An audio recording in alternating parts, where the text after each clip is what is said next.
A Letter to a Friend. By Gloria T. Talavera. Dear Nancy. Hi. I could hardly believe I got a letter from you. The morning of Saturday, September 10th, lightened up the remaining day when I got it from the clubhouse post office, addressed to Olivia, care of Rose Levitt.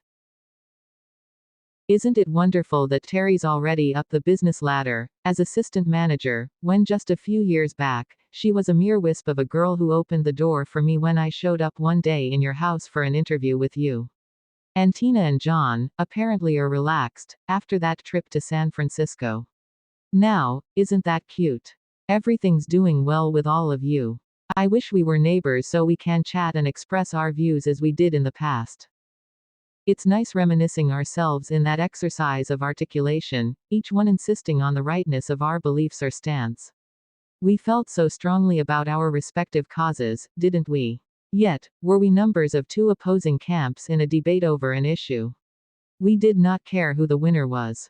It was fun while the verbal tussle went on, that I know looking back now. But you know what? It's a different environment here.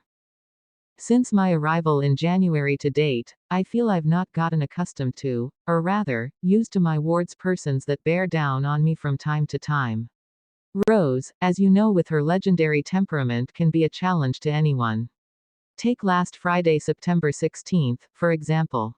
I accompanied her for a checkup with her neurologist when the attending nurse remarked, "You've got quite a girl here." The girl referring to me, whereupon Rose snapped, "She'd better be, else she wouldn't be with me." A fitting companion for Rose must possess the patience of Job, the physical stamina of a bull, must have a reservoir of love and compassion coupled with good, gentle humor to cope with her highs and lows, such that sometimes I ask myself if I am filling the bill at all. So, how do you cope? You may ask. Well, you were right to hazard the guess that there's a lot here for me to do to keep me busy. Keeping me busy is the best antidote for anyone with the job description mentioned above. I recently required a second-hand tricycle for $50 with Rose as the payer, of course. See my enclosed photo. I ride it when I do my shopping check at the public supermarket and when I am sent on errands to the bank and other places. I also use it to keep myself fit physically, mentally, and emotionally, to release tension and pressure, so to speak, every morning from 7 o'clock to 9 o'clock, barring inclement weather and on Sundays. With a Walkman strapped to my waist and earphones plugged into my ears, I listen to New York, New York, by Frank Sinatra, Mona Lisa, of Nat King Cole, music from the tapes of the late Howard that you had given me, songs of James Taylor, Billy Joel, and others. When I am riding my bike, I feel on top of the world as I zigzag about the streets in the mobile homes compound. Then, I read the newsworthy materials I can lay my hands on, and write letters to my family and friends. But what I miss most are those visits to the Oceanside Public Library where I had a choice of the books I wanted to read. Closing these activities, however, are merely secondary to my job now as Girl Friday to Rose.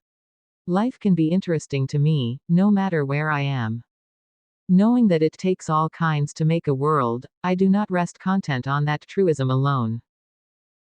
I try to probe into the whys and wherefore behind a sarcastic remark, an overbearing look, or when I become the target of the slings and arrows of outrageous misfortune.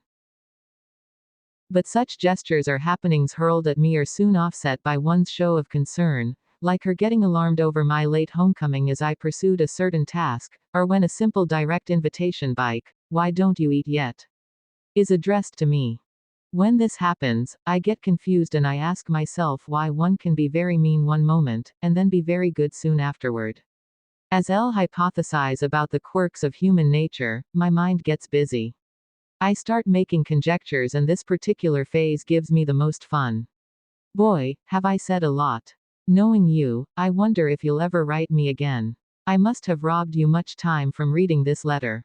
Believe me, though, that it was a real joy to have heard from you. I pray that we'll continue keeping in touch. Bye now. Best regards to the whole clan, but most of all to you, my friend. Sincerely, Gloria.